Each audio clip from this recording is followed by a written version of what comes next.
Hello, my darling. Welcome to another exciting class. And today I'll teach you 6 new words that will, enhance your vocabulary. So let's get started. The first word on the list is wet.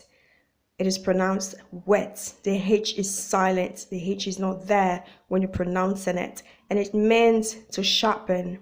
It has two meanings and it's a verb. It means to sharpen, to excite, or stimulate.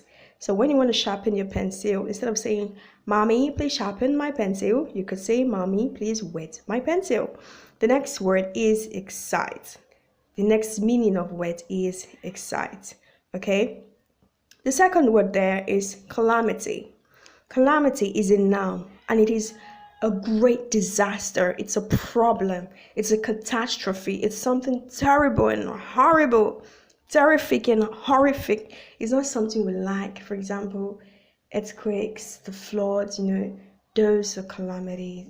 For example, when there was this protest a few months ago, I think, or weeks, the peaceful protest segued to a great calamity because the youth wanted peace, but the government obviously sent a wrong message. So the peaceful protest segued to a calamity. Until date, we're still suffering from that calamity because you cannot be outside your house at 9 p.m. So that is a disaster, is something really, really bad.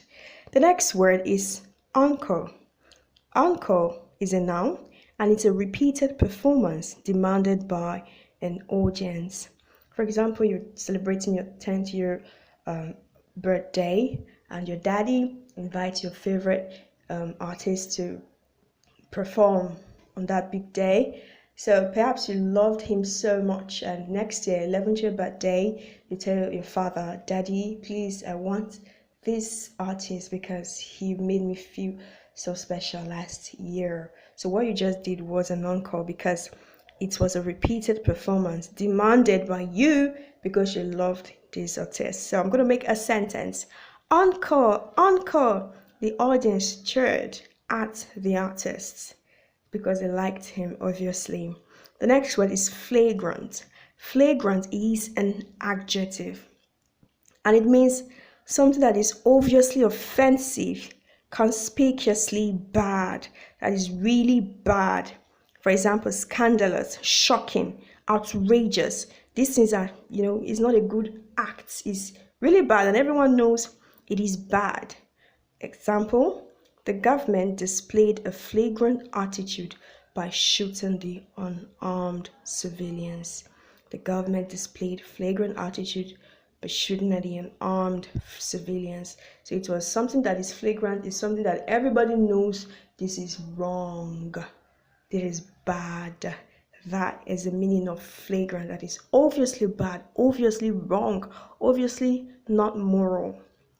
The next word is glebe. Glebe is an adjective and it means fluent in using words. You are a sweet talker, but you are insincere and shallow. For example, those scammers we have everywhere these days, they are sweet talkers.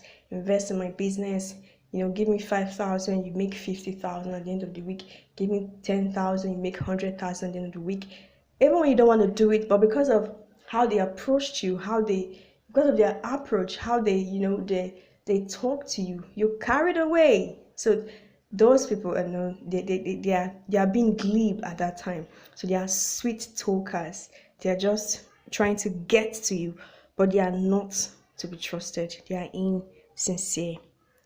Okay? For example, most politicians are glib. When it's time to vote, they promise you heaven and earth. Votes so and so. In fact, you have this, you have that. They tell you what you want to hear, but they are not to be trusted. So that is the meaning of the word glebe. The last word for today is hypothermia. Hypothermia. This is a dangerous, abnormally low body temperature. Okay? Sentence. He suffered from hypothermia because of his exposure to the Arctic Ocean. So I hope you enjoyed this lesson. If you have any question, if you want to make a contribution or perhaps a synonym, you found the synonym to another word, you could just use the notes section below. Thank you for watching. Thank you for listening to me. I love you. Bye bye. Stay safe.